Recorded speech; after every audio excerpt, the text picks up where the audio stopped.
sambil nunggu teman-temannya masuk dulu.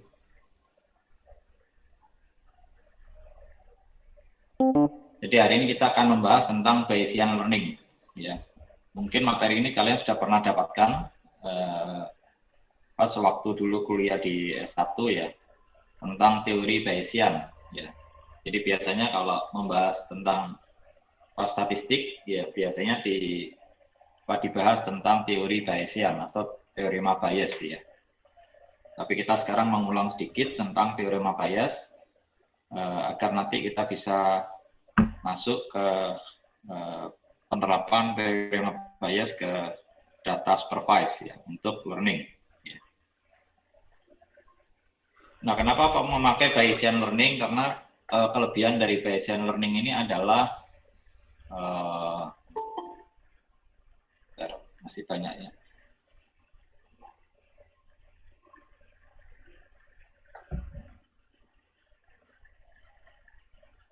Bentar ya.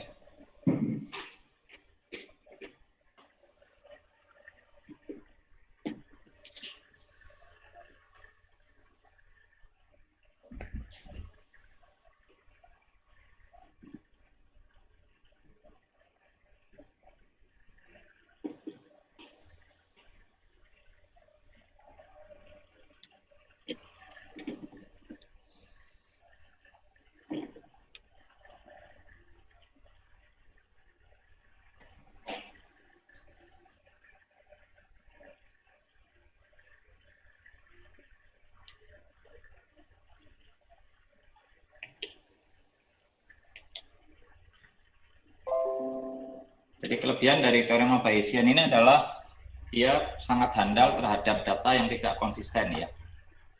Jadi dalam kasus klasifikasi ya itu seringkali atau bahkan boleh dibilang ya itu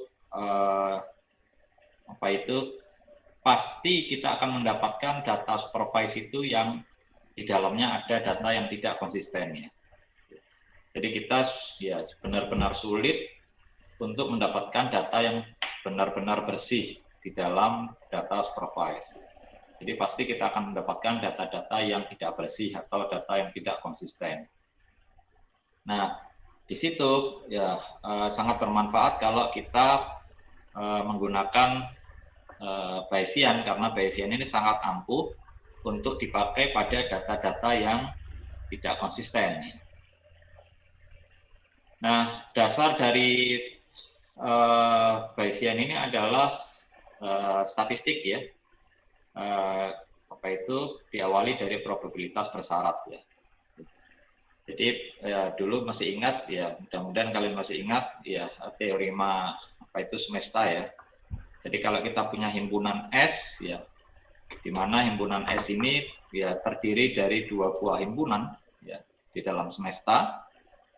Jadi ada X, ada Y, kemudian ya himpunan X dan himpunan Y itu ya saling beririsan ya.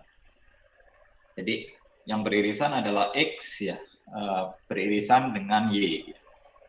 Nah, kemudian ya kita mencari probabilitas bersyarat ya, yaitu probabilitas ya X yang ada di dalam Y ya.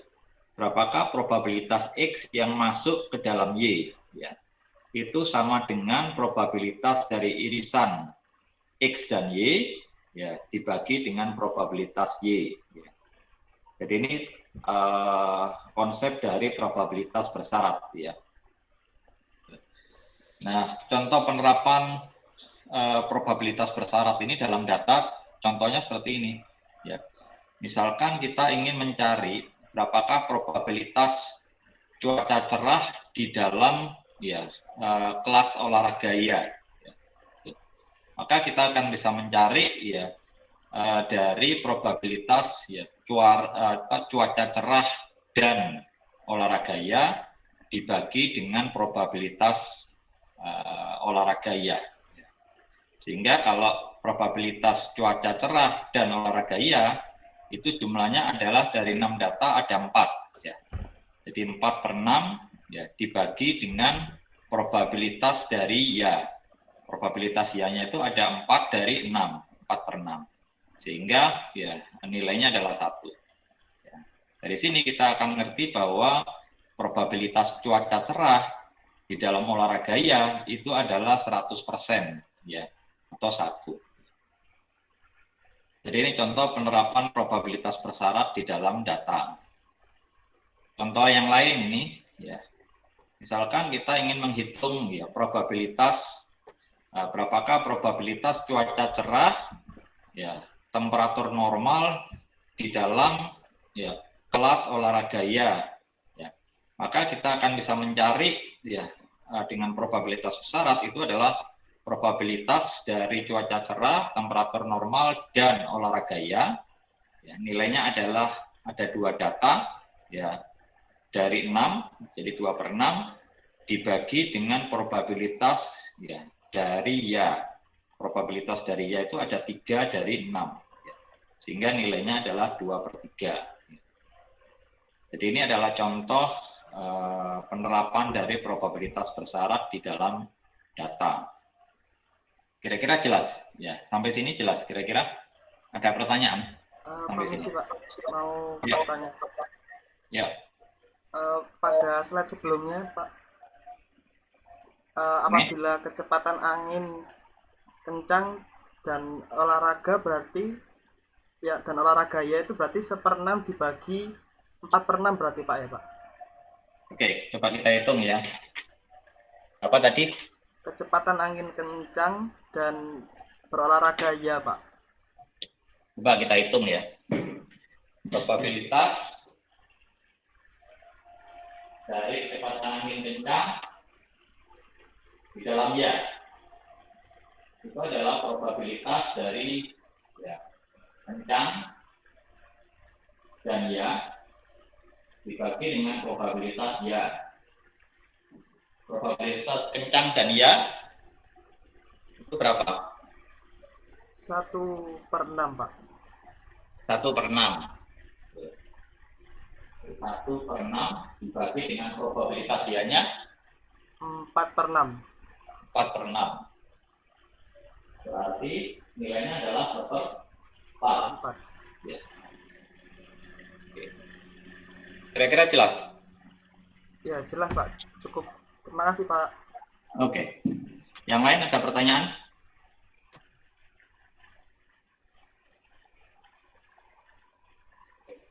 Oke, kalau tidak ada pertanyaan, saya lanjut ya. Nah, ini hanya sekitar teori statistik tentang distribusi bersama dan distribusi marginal ya. Tapi saya skip ya. Karena cuma sekedar review saja tentang probabilitas ya domain dari X dan Y. Nah, sekarang saya lanjut ke probabilitas ke metode Bayes ya. Perhatikan ya perbedaan dari ya penerapan probabilitas bersyarat ya itu pada himpunan semestral ya. Seperti ini ya. Di mana di dalamnya ada 2 buah himpunan X dan Y yang saling beririsan ya. Nah, sekarang S-nya ya. S-nya itu adalah terdiri dari beberapa X ya. S-nya himpunan S-nya terdiri dari beberapa X ya. Nah, kemudian saya ingin menerapkan probabilitas bersyarat itu ya.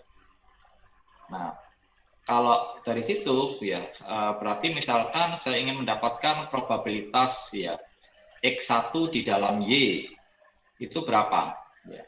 Maka ya probabilitas X1 di dalam Y itu sama dengan probabilitas dari Y yang ada di dalamnya X1 dikali dengan probabilitas X1 dibagi dengan probabilitas Y yang masuk ke semuanya X. Ya. Nah, ini yang dinamakan dengan metode Bayes ya. Kira-kira jelas yang ini? Kenapa kok seperti itu metode Bayesnya? Mungkin bisa diulang Pak, agak tidak paham. Ya, jadi probabilitas misalkan XI, XK, K-nya saya ganti 1 ya, misalkan X1 ya, bayangkan di situ ada X1. Probabilitas X1 yang masuk di dalamnya Y ya, itu adalah ya sama dengan probabilitas dari Y yang masuk ke X1 ya, dikali dengan probabilitasnya X1 dibagi dengan probabilitasnya Y. Probabilitasnya Y itu adalah sama dengan probabilitas Y yang masuk ke semuanya X. Oke. Bisa dimengerti? Iya, bisa Pak. Bingung? Mungkin kalau sudah ada contohnya mungkin agak bisa dipahami Pak mungkin. Rumus itu kenapa kok jadi seperti itu? Paham ya? Reasoningnya kurang Pak mungkin. Oke, sekarang kita kembali ke sini. Perhatikan papan tulis saya. Kalian bisa besarkan papan tulis nggak di tempat kalian? Bisa, Pak. Kelihatan ya tulisan ya, papan tulis ya.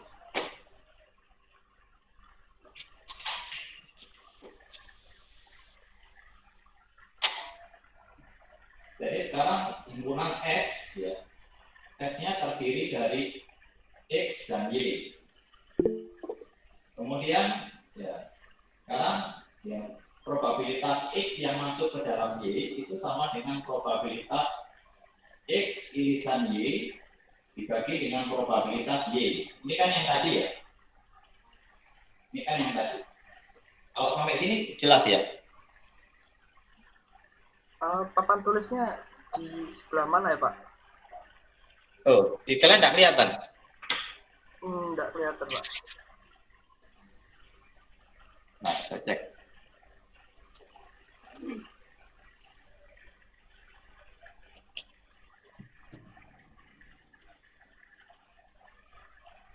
Oke. Kelihatan? Iya, kelihatan Pak. Kelihatan arahnya sudah benar, kiri ke kanan ya? Iya, benar Pak. Oke. Kalau yang ini jelas ya, saya kira. Iya, jelas Pak. Oke. Nah, sekarang ya persoalannya adalah permisi Pak. Sepertinya kameranya kurang ke sebelah kiri Pak. Kameranya kurang ke sebelah kiri. Karena terpotong Pak gambarnya. Oh, maksud saya ke sebelah kanan berarti Pak. Ya. Cukup Oke. Pak. Terima kasih Pak. Ya.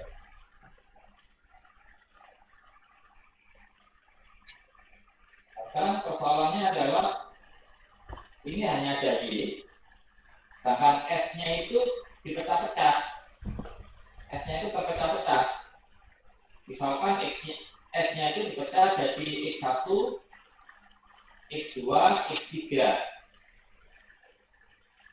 Nah, sekarang misalkan saya ambil ya, probabilitas ya, X1 yang masuk ke dalam Y.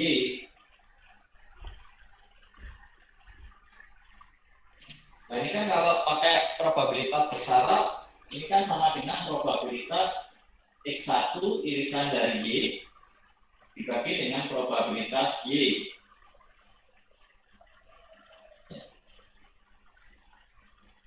Nah, demikian juga kalau saya balik ya, probabilitas dari Y yang masuk ke X1 itu sama dengan probabilitas X1 irisan Y dibagi dengan probabilitas Y. Berarti ya, probabilitas dari X1 irisan Y yang ini saya naikkan ke atas sama dengan probabilitas Y di dalamnya X1 dikalikan dengan probabilitas Y. Nah, yang ini kan sama dengan ini.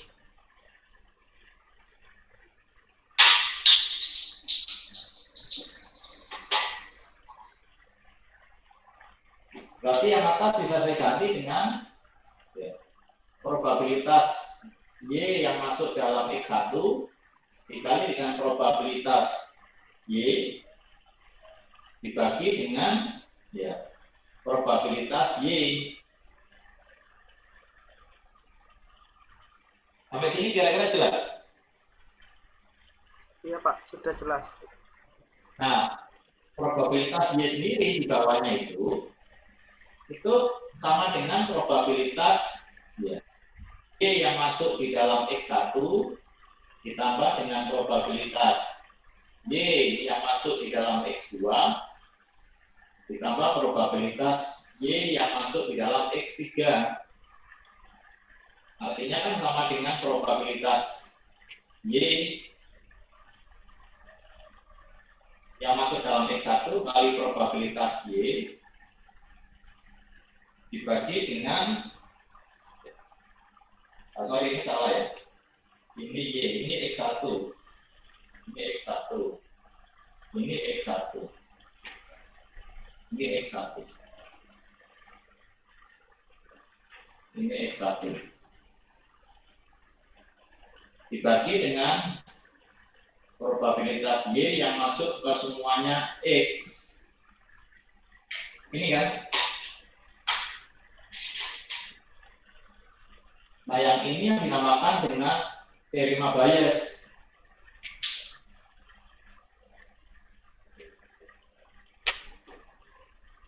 Jelas kira-kira? Iya, jelas Pak. Oke. Sekarang saya kembali ke slide lagi.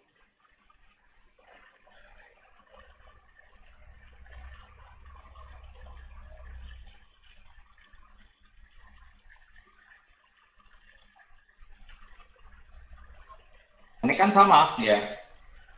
Probabilitas X tertentu atau XK yang masuk ke dalam Y sama dengan probabilitas Y yang masuk ke dalam XK dikali dengan probabilitas XK dibagi dengan akumulasi dari probabilitas Y yang masuk ke setiap X. Nah, yang seperti ini, ya ini yang dinamakan dengan teorema Bayes. Nah, di teorema Bayes ini, ya probabilitas X yang masuk di dalam Y itu yang dinamakan dengan posterior. Ya. Sedangkan probabilitas Y yang masuk ke dalam X tertentu itu yang dinamakan dengan ya prior ya. Nah, artinya keadaan posterior ya itu bisa dihitung dari keadaan prior ya. Dari keadaan sebelumnya ya. Tuh. Pada probabilitas Y yang masuk di dalam semua X ya. Jadi ini teorema Bayesnya. Ya. Kita belum masuk ke data ya. Jadi ini perjalanan masih teori, terus nanti baru di akhir, di ujung kita akan berhadapan dengan data. Ya. Nah, kemudian ya, jika kita dihadapkan pada suatu H hanya lebih dari satu, ya, di mana H-nya itu adalah hipotesis, ya. Masih ingat kemarin yang konsep learning, ya.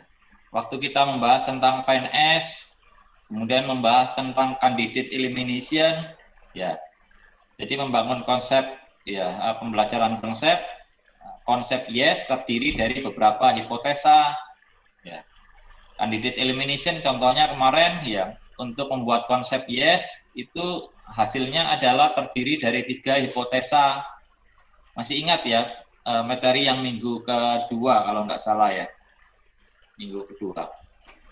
Nah, hipotesa mana yang paling kuat? Ya. Nah, hipotesa mana yang paling kuat itu ya itu kita bisa menghitung dengan pendekatan map hipotesis ya, yaitu ya maksimum a priori probability. Jadi hipotesa yang punya nilai ya probability ya yang prior ya semaksimal mungkin ya. Nah, sehingga kalau kita punya himpunan H-nya adalah terdiri dari beberapa hipotesis, maka hipotesis mana yang menang adalah hipotesis yang nilainya tertinggi dari probabilitas hipotesis tadi masuk di dalam data. Ya, masuk di dalam data. Nah, dari sini kita bisa memakai aplikasi teorema bias. Jadi kalau ya pH di dalam data, ya itu kalau pakai teorema bias seperti ini, berarti sama dengan ya probabilitas dari data di dalam hipotesa dikalikan dengan probabilitas hipotesa dibagi dengan probabilitas data. Jadi yang ini adalah teorema bias. Nah, karena data pada setiap hipotesa itu adalah sama, karena datanya adalah data supervised, ya. Jadi semua hipotesa itu ya berlaku sama terhadap datanya sama terhadap semua hipotesa. Maka karena pembaginya sama-sama probabilitas D, maka pembagi boleh dihilangkan, nggak usah dihitung. Sehingga yang dihitung adalah yang dari sisi atas saja. Jadi probabilitas dari data di dalam H dikalikan dengan probabilitas H. Nah, mana yang maksimal? Ya, itu yang hipotesa mana yang nilai PD di dalam H kali pH-nya maksimal, ya itu yang menang sebagai HMAP. Ya. Menang sebagai jawaban.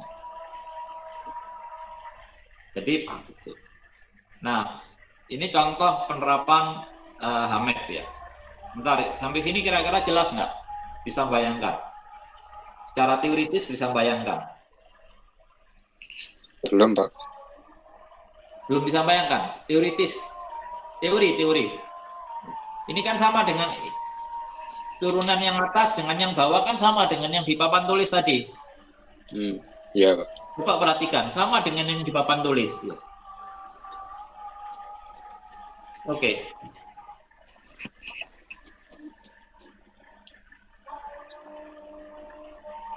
Oke ya. Iya, Pak. Bisa dipahami kok, Pak. Oke. Nah, sekarang ini contoh dalam kehidupan sehari-hari penerapan dari HMAP ya. Misalkan kita ingin mencari ya dari data orang yang terkena kanker ya. Dari data orang yang terkena kanker itu ya manakah hipotesa yang paling memungkinkan orang terkena kanker lebih besar mana dari yang ya dites itu bebas kanker, dites itu yang benar-benar sakit kanker ya. Itu lebih besar yang mana ya? Misalkan dalam suatu populasi penduduk ya diduga ada 0,008 penduduk yang menderita sakit kanker. Kemudian ya dilakukan tes ya. Nah, di dalam tes itu namanya tes kan pendekatan ya. Ada tes ya menghasilkan ya itu positif dan negatif ya kanker ya. Hasil dari tes ya itu positif dan negatif sama kayak tesnya COVID itu loh. Ya. Jadi ketika dites ya dengan swab misalkan keluarnya positif dan negatif. Tapi positif dan negatif itu tidak benar-benar mencerminkan itu sakit COVID ya. Jadi dari tes yang untuk positif kanker, yang benar-benar sakit kanker itu 98%. Kemudian dari tes yang dia negatif kanker, ya, ternyata yang tidak sakit kanker, yang benar-benar tidak sakit kanker itu 97%. Artinya 3% dari yang bebas kanker itu terkena kanker ya. Nah sekarang kita ingin menghitung ya dari yang benar-benar terkena kanker itu hipotesa mana yang terbesar, dari yang dites positif kanker atau dari yang dites negatif kanker. Nah sekarang kita hitung ya probabilitas yang sakit kanker itu adalah 0,008 sehingga probabilitas yang tidak kanker itu adalah 1 min 0,008 sama dengan 0,992. Nah, kemudian probabilitas dari yang positif di dalam yang sakit kanker ya itu ada 0,98. Ya. Berarti ya kan yang negatif ya terhadap yang benar-benar sakit kanker itu 1 min 0,98, hasilnya adalah 0,092. Demikian juga yang 97% itu probabilitas yang bebas kanker. Dari yang benar-benar tidak terkena kanker itu 0,97. Berarti yang positif di dalam yang tidak terkena kanker itu ada 3%, artinya 0,03. Nah, sekarang kita ingin menghitung ya P probabilitas kanker di dalam positif ya dengan probabilitas ya tidak kanker di dalam positif itu besar mana ya. Maka kita aplikasikan HAMEP ya.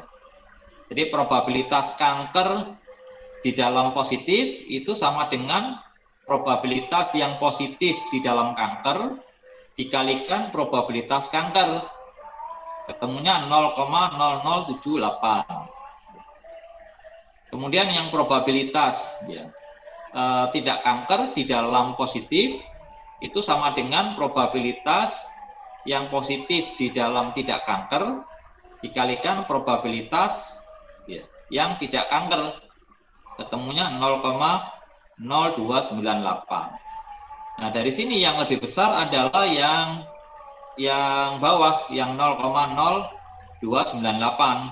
Ya. Artinya, ya, dari yang terkena kanker, hipotesa terbesarnya itu justru yang dari bebas kanker, yang negatif kanker. Ya. Sehingga HAMEP-nya adalah yang ya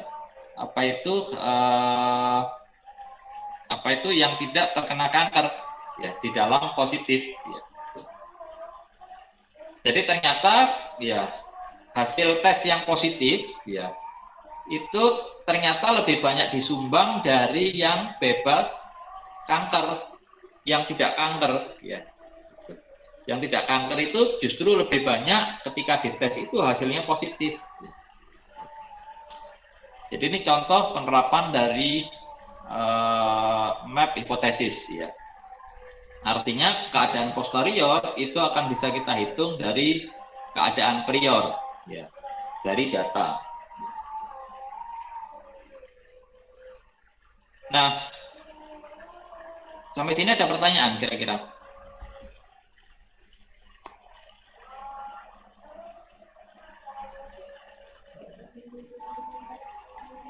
Agak sedikit bingung, Pak. Agak sedikit bingung. Kuncinya sebenarnya dari papan tulis ya. Jadi kalau kalian memahami yang papan tulis itu, kalian akan paham dengan ini. Karena ini ya HAMEP ini sama dengan yang ada di papan tulis ya. Cuman bedanya di sini ya X-nya itu punya beberapa opsi. Jadi di sini X-nya adalah H. Jadi H-nya itu punya beberapa opsi ya. Coba dilihat, bandingkan rumusnya kan sama itu. Yang ada di papan tulis dengan yang ada di mana monitor kalian, ya, slide ya. Itu sama rumusannya.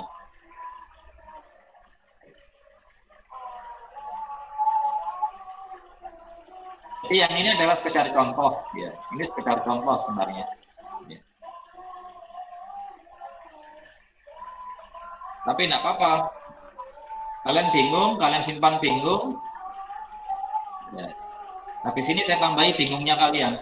Ya. Tapi nanti di akhir nanti happy ending kok. Ya. Saya pastikan kalian nanti di akhir adalah happy ending. Kita sekarang naik gunung ya. Naik gunung tambah sulit ya. Habis napasnya terus sampai di puncak nanti ada happy ending ya. Saya jamin kalian happy ending di puncaknya. Oke, dibenamkan dulu. Ya. Kita masuk sekarang ke teorema Bayes ya. Goalnya adalah untuk menentukan to determine the most probable hypothesis ya. Untuk menentukan hipotesa mana yang paling memungkinkan keluar sebagai jawaban ya.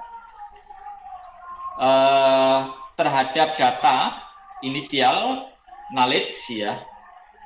tentang prior probabilities, ya, itu hasilnya nanti akan keluar hipotesa mana yang nilainya paling tinggi, dan itu keluar sebagai pemenang. Ya.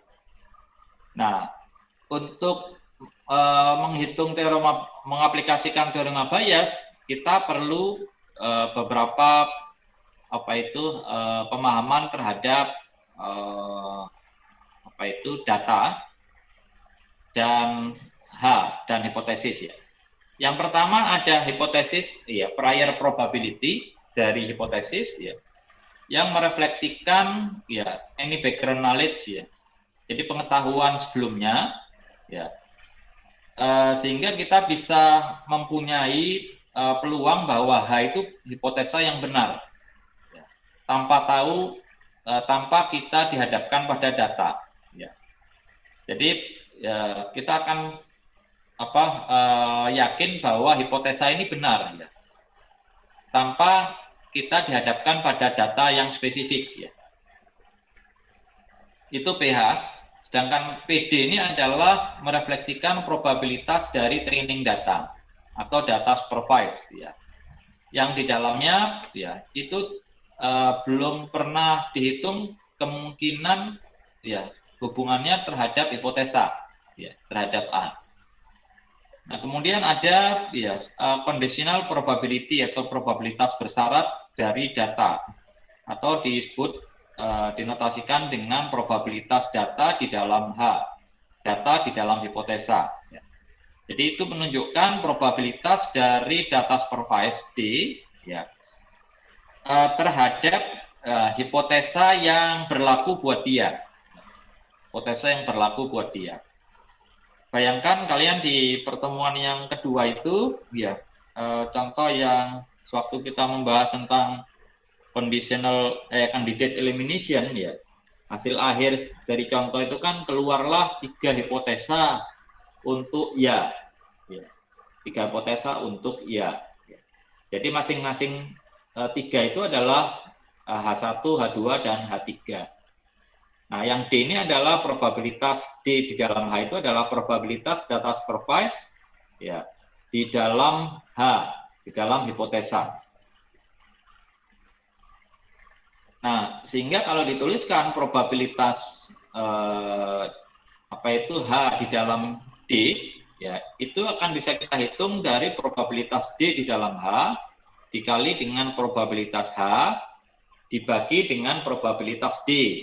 Ini yang tadi saya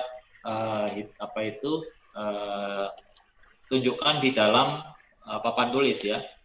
Tunjukkan di dalam papan tulis. Ya. Oke. Nah, ketika terkait dengan hipotesa yang lebih dari 1, ya. Jadi hipotesanya adalah anggota elemen dari H besar, ya. Maka kita akan bisa menghitung H mana yang paling nilainya lebih tinggi dengan argumen max, ya. Itu, ya, probabilitas H di dalam D yang keluar sebagai pemenang adalah yang nilainya terbesar. Bisa kita turunkan, ya, sama dengan probabilitas D di dalam H kali probabilitas H dibagi dengan probabilitas D. Ya. Karena pembaginya adalah sama, ya, maka kita akan bisa menghilangkan bagian pembaginya. Karena untuk setiap H pasti dibagi dengan nilai yang sama. Sehingga hanya jadi lebih sederhana menjadi probabilitas D di dalam H dikalikan dengan probabilitas H. Nah, jika, ya, nilai probabilitas untuk setiap H-nya itu cenderung sama, maka pH-nya bisa kita hilangkan. Karena setiap H, ada kasus-kasus tertentu di mana setiap H itu probabilitasnya cenderung sama, ya. Sehingga pH-nya bisa kita hilangkan, hanya dipakai sisi depannya saja, yaitu P probabilitas D di dalam H. Nah, ini yang disebut dengan maksimum likelihood. Jadi hipotesa yang memakai maksimum likelihood, ya. Dengan asumsi bahwa probabilitas untuk setiap H-nya nilainya cenderung sama. Tapi kalau tidak cenderung sama, kita pakai yang H-map, ya. Nah, kemudian ya eh, kita masih belum ya menentukan ya ketika ada suatu data testing baru ya terhadap data supervised ya bagaimana kita bisa menentukan probabilitas H yang keluar sebagai pemenang ya. Karena data testing itu berbeda karakternya dengan data yang ada pada data training. Maka keluarlah bias optimal classifier ya, untuk menghitung error klasifikasinya sekecil mungkin ya. Jadi the most probable classification of a new instance. Jadi klasifikasi yang paling mungkin dari data baru atau data testing itu didapatkan dari combining ya, menggabungkan prediksi dari semua hipotesis yang dibobotkan terhadap ya nilai posterior ya, nilai probabilitas posteriornya. Nah, nilai probabilitas posteriornya diambilkan dari ya kelas label yang ada pada data training atau disimbolkan dengan VH ya. Jadi disimbolkan dengan VH, di mana V-nya itu adalah kelas label dari suatu hipotesa ya. Jadi kalau misalkan kelas labelnya itu ya suatu hipotesa itu ada yang no, ada yang yes. Maka setiap yang no, setiap yang yes ya, itu kita akan menghitung ya, setiap yang no, setiap yang yes. Sehingga kalau kelas labelnya yes dan no, kita hitung dulu yang yes ya. Jadi probabilitas yang yes di dalam hipotesa dikalikan dengan probabilitas hipotesa di dalam data ya, dapat nilai. Kemudian kita hitung lagi yang probabilitas no, yaitu probabilitas V-nya yang no di dalam H kali probabilitas H di dalam D. Jadi V-nya adalah set of all the values classification can take. Jadi V-nya itu adalah ya, himpunan dari semua nilai di mana klasifikasi itu ya berjalan ya, yaitu class label maksudnya. Nah, penghitungan ini memungkinkan kita akan bisa mencari dari suatu data baru, dia termasuk class label yang mana, tapi karena kita hitung terhadap semua kemungkinan, sehingga ini akan terlalu costly, ya, akan terlalu komputasinya akan terlalu besar ya, akan terlalu berat komputasinya. Bisa kita bayangkan kalau semua class label itu dihitung kemungkinannya terhadap semua hipotesa, kemudian semua hipotesa dihitung kemungkinannya terhadap data, maka kita akan mendapatkan variasi penghitungan itu sangat besar, meskipun datanya kecil. Jadi tidak efisien, meskipun itu bisa. Sehingga larinya adalah ke naive Bayes classifier. Nah, di naive Bayes classifier ini lebih disederhanakan, sehingga probabilitas ya class label ya yang memenuhi H-map ya sekarang hanya diganti dengan V ya, sehingga jadi V-map ya, yaitu sama dengan probabilitas kelas label yang masuk di dalamnya ya nilai data testing saja ya, nilai data testing saja ya. Di mana A1, A2 sampai AN-nya itu adalah diambil dari nilai data testing ya. Nah, dengan menerapkan probabilitas teorema Bayes ya, maka kita akan menghitung probabilitas V di dalam A sama dengan probabilitas A dalam V kali probabilitas V dibagi dengan probabilitas A. Karena pembaginya sama, maka bisa dicoret yang bagian bawah, hanya didapatkan yang bagian atas saja. Nah, kemudian ya probabilitas A ya, di dalam V itu bisa kita pisah ya dengan operasi projection.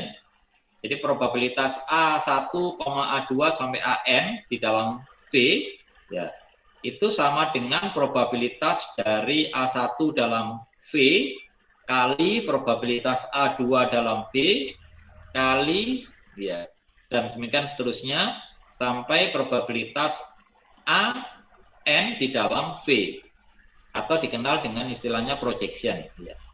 Kalau penambahan kan akumulatif ya, yang ini adalah projection.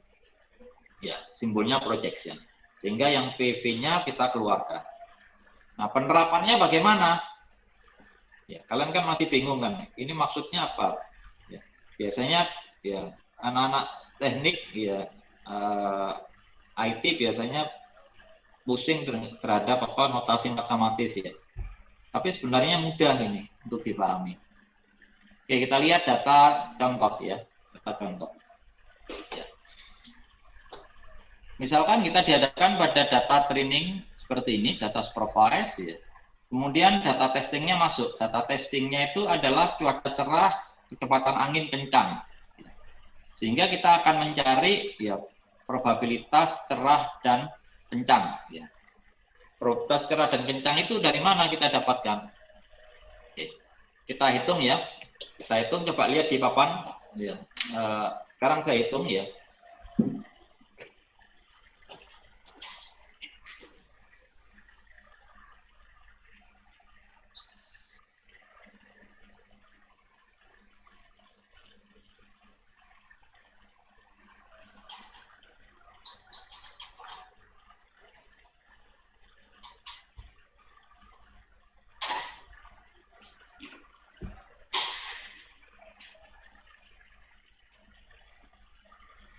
Jadi probabilitas tadi cerah ya. Cerah kencang ya. Probabilitas cerah kencang. Nah, ini perlu kita hitung terhadap kelas label. Kelas labelnya di situ ya dan tidak. Kita hitung ya, di dalam ya itu berapa dan probabilitas cerah kencang di dalamnya tidak ya. Itu berapa? Sekarang kita hitung yang cerah kencang di dalam ya. Kita hitung ya. Ini sama dengan ya probabilitas cerah di dalam ya dikali dengan probabilitas kencang di dalam ya dikali dengan probabilitas ya. Kemudian bagian bawahnya adalah yang tidak ya. Probabilitas cerah di dalam tidak dikali dengan probabilitas kencang di dalam tidak dikali dengan probabilitas tidak. Sekarang kita hitung probabilitas cerah di dalam ya itu sama dengan probabilitas cerah irisan ya dibagi dengan probabilitas ya. Kemudian kencang di dalam ya itu adalah probabilitas kencang irisan ya dibagi dengan probabilitas ya dikali dengan probabilitas ya. Probabilitas ya-nya yang ini hilang. Probabilitas cerah dan ya itu ada berapa?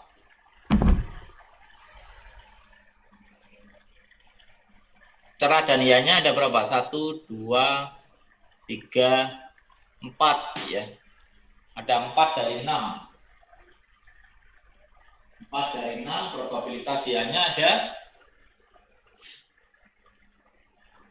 ada 4 dari 6. 4 dari 6 dikali probabilitas kencang dan ya. Kencang dan ya-nya ada berapa itu? 1 per 6. 1 per 6. Hasilnya adalah 1 per 6. Kemudian yang bagian bawah juga sama. Probabilitas cerah terhadap irisan 3.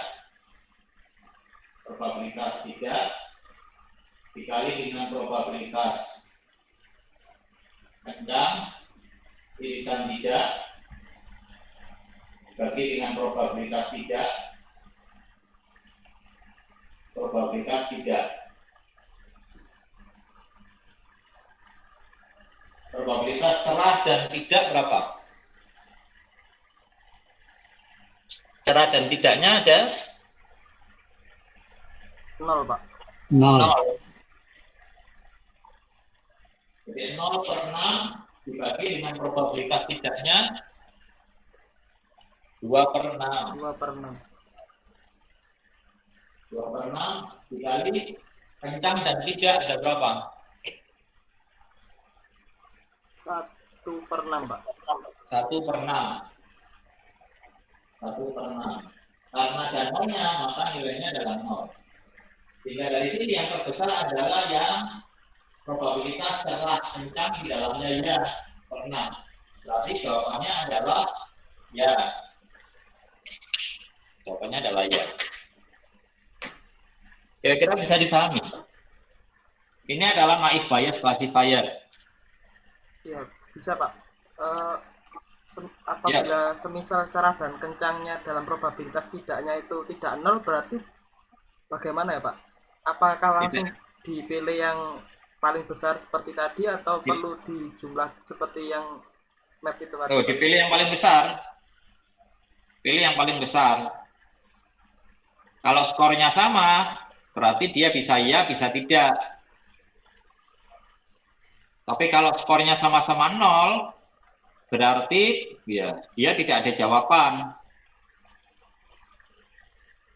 Oke. Jelas kira-kira?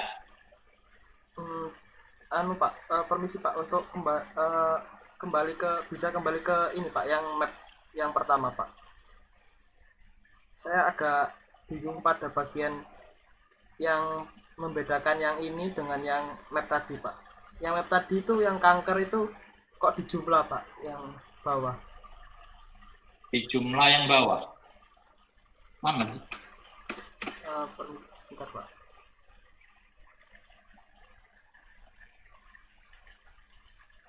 Yang ini, yang di slide ini? Iya Pak, ini kenapa kok yang pembaginya itu adalah jumlah dari 0,078 ditambah 0,298 Pak? Loh, itu persentase. Itu kan persentase. Sama aja yang atas dan yang bawah itu sama. Cuman yang bawah itu persentase. 0,21 itu artinya 21%.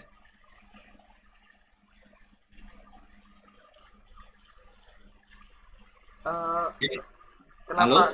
Iya Pak, permisi Pak, mau bertanya, kenapa kok ada pembagi dari pembagi dari P kanker yang ada di positif itu kenapa dibagi dengan 0,078 ditambah 0,0298 Pak? Loh, kalau persentase kan ya semua datanya kan diakumulatif ya. Jadi yang probabilitas kanker di dalam ya itu ketemunya 0,0078. Yang probabilitas tidak kanker di dalam positif itu 0,0298. Nah, persentasenya berapa? Berarti kan saya jumlah dulu pembaginya. Sehingga probabilitas kanker di dalam positif itu adalah 21%. Berarti yang tidak kanker di dalam positif itu berarti berapa? 79%. Coba dihitung, pasti ketemunya 79%.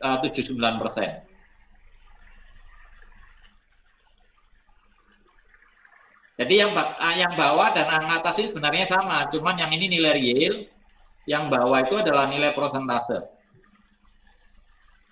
Jadi tidak berbeda ya Pak ya dengan yang di papan tulis tadi? Enggak beda, sama. Oke. Ya, bisa dipahami Pak. Ya, oke. Kembali yang ini. Yang ini jelas sekarang hitungnya? Jelas Pak. Oke. Ternyata gampang ya, cuman turunan rumusnya tadi memang ya agak sulit ya. Yes, oke. Ya, jadi nanti yang kita pakai di dalam penerapan Bayesian learning itu adalah yang pendekatan naive bias ya.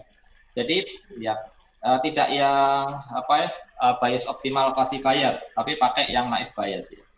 Cara menghitungnya seperti ini ya.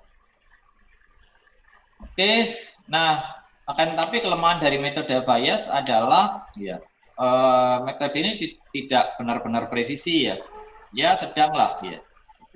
Dan hanya bisa dipakai untuk data yang kategorikal. Jadi kalau datanya nilainya numerikal dia tidak bisa dipakai ya. Jadi kelemahannya itu. Tapi kelebihannya dia adalah dia bisa dipakai untuk data-data kategorikal yang ya tidak konsisten. Jadi dia masih bisa dipakai ya. Beda dengan pendekatan yang lain. Ya. Oke. Nah, ini beberapa aplikasi dari metode bias ya. Banyak sekali. Oke, materi selesai sampai di sini. Kira-kira secara keseluruhan ada pertanyaan? Untuk hari ini tidak ada PR dulu.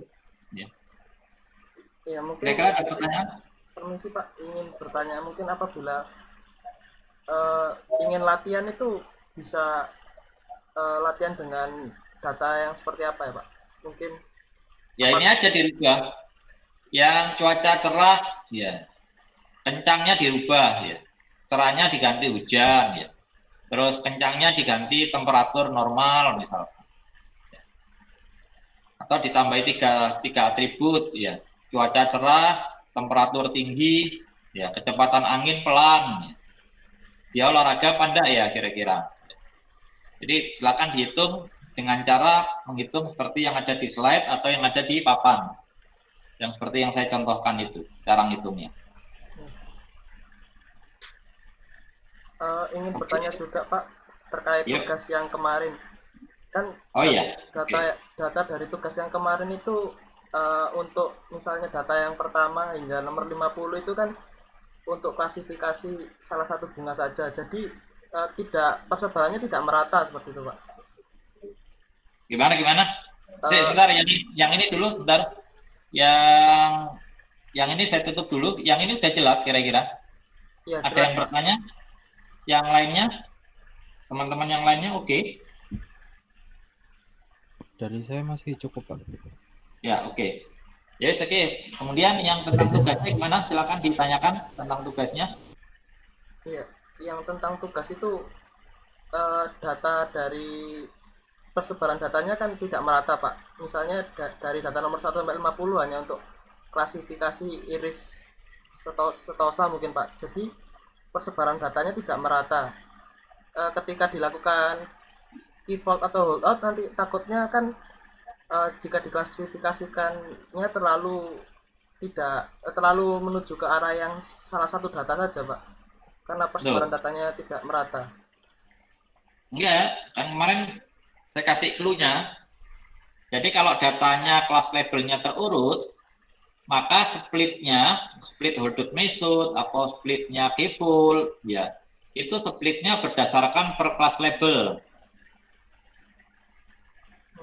Iya, untuk menyelesaikan tugas yang kemarin itu saya yang saya lakukan itu mengacak datanya Pak. Jadi saya dari 150 data itu tadi kan secara berurutan itu 50 pertama, 50 kedua, 50 ketiga itu kan sudah data masing-masing bunga Pak. Lalu saya acak seperti itu Pak. Apakah boleh Pak? Sama saja. Sebenarnya boleh, tetapi dalam penulisan ilmiah tidak boleh. Karena nilainya keyfold itu kan nanti akan dibandingkan nilai kinerja itu dengan pembanding dengan algoritma lain. Ya. Nah, kamu tidak boleh melibatkan random. Kenapa? Misalkan kamu melibatkan random, kemudian kamu tulis sebagai penulisan ilmiah. Keluar nilai misalkan 90% presisinya atau errornya 10%. Ya. Tapi kan randomnya kan tidak kamu ceritakan di dalam paper. Sehingga orang lain nanti akan sulit membandingkan. Dengan algoritmanya misalkan orang lain ketemunya misalkan 95% presisinya. Nah, cara dia ngerandom dengan kamu ngerandom kan berbeda. Iya. Sehingga tidak bisa peer-to-peer pembandingnya. Iya, karena Pak. Itu biasanya di dalam dataset dilihat dulu. Ya, dalam dataset dilihat dulu kelas labelnya terurut apa enggak ya. Kalau kelas labelnya tidak dalam keadaan terurut, biarkan saja, splitnya langsung berdasarkan dari jumlah data keseluruhan. Tapi kalau kelas labelnya dalam kondisi terurut, maka splitnya berdasarkan per kelas label. Iya Pak. Kemarin itu saya menggunakan randomnya itu sheet 1 Pak. Jadi kan kalau misalnya komputer ingin merandom itu kan harus berdasarkan sebuah data atau variabel yang bisa jadikan acuan seperti itu, Pak. Misalnya waktu dari komputernya berjalan ataupun sebuah angka yang dipilih Pak. Nah itu kalau Iya, misalnya randomnya itu saya sama, selalu sama, sheetnya 1, itu datanya juga selalu sama Pak. ya enggak. Randomnya kan depends terhadap tools. Random, pendekatan random itu terhadap tools kan beda-beda. Hmm, Jadi datanya jangan diacak. Berarti memang harus lebih baiknya itu untuk sendiri-sendiri Pak. Misalnya 50 data pertama yang misalnya Aristotela itu sendiri, lalu yang selanjutnya. Jadi ketika Nah, dilakukan keywordnya itu bisa lebih secara ilmiah benar gitu, begitu Pak. jadi kalau eksperimen itu hanya untuk kamu sendiri, boleh untuk dirandom. Tapi kalau dalam kaitannya pertanggungjawaban ilmiah, nah itu tidak boleh karena orang lain juga akan melakukan hal yang sama sehingga dia bisa membandingkan peer to peer. Nah, karena seperti itu, ya datasetnya biarkan saja apa adanya. Bahkan kalau dataset itu dirubah, misalkan dinormalisasi, jadi biasanya ada pendekatan normalisasi. Ya, nah pendekatan normalisasi itu pun harus diceritakan ya, normalisasi yang dilakukan dengan algoritma apa, ya ada batasan parameternya apa. Ya. Jadi ada kesepakatan ya secara ilmiah sehingga orang lain juga bisa bandingkan peer to peer. Nah, karena itu ya ketika nanti kalian berhadapan dengan dataset, ya kemudian kalian perlukan untuk pertanggungjawaban ilmiah, misalkan sampai penulisan paper, maka gunakanlah cara yang konsensus bersama. Jadi dataset jangan dirubah, ya. Jadi datasetnya biarkan saja apa adanya. Tinggal kalian amati aja di dalam dataset. Kalian lihat kelas labelnya itu urut apa enggak. Kalau dalam keadaan urut, berarti splitnya dilakukan per kelas label. Kalau dalam keadaan tidak urut, berarti splitnya dilakukan terhadap keseluruhan data. Jadi begitu. Ya, baik Pak, bisa dipahami Pak. Terima kasih Pak. Oke. Yang lainnya, kira-kira sudah jelas? Sudah jelas Pak. Ya, oke. Ya, oke, materi kita sampai di sini dulu. Ya, eh, nanti materi saya siapkan untuk bisa kalian update ya, bisa kalian unduh. Ya, ditunggu. Ya. Oke, ya materi saya. Assalamualaikum warahmatullahi wabarakatuh. Waalaikumsalam warahmatullahi wabarakatuh. Terima kasih Pak. Oke. Terima kasih Pak. Yuk, oke.